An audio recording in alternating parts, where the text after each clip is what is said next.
এবার ১০ই মাঘ হজরত গৌসুল আজম মাইজভান্ডারীর ওরস শরীফে পহেলা মাঘ থেকে ১০ই মাঘের ওরস এবং ৪ দিনের সাহারাম শরীফ পর্যন্ত ১ কোটির উপরে মানুষের সমাগম হয়েছে। একটি মঞ্জিলের পরিসংখ্যান অনুযায়ী আমরা যেটা দেখতে পেয়েছি সেটা হচ্ছে একটি মঞ্জিলে শুধু ভক্ত আশেকানদের জন্য খাবারের ব্যবস্থা করা হয়েছে ২৫ লাখ মানুষের।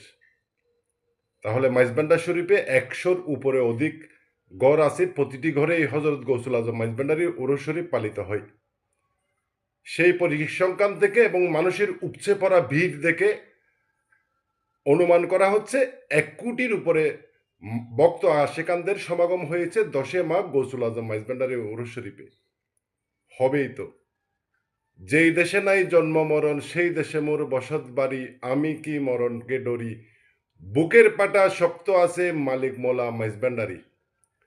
এখানে সাধনা আর গোলামি করতে করতে মানুষ অমরত্ব লাভ করে। যখন মানুষ অমরত্ব লাভ করে তখন সে প্রকৃত জান্নাতে বসবাস করে।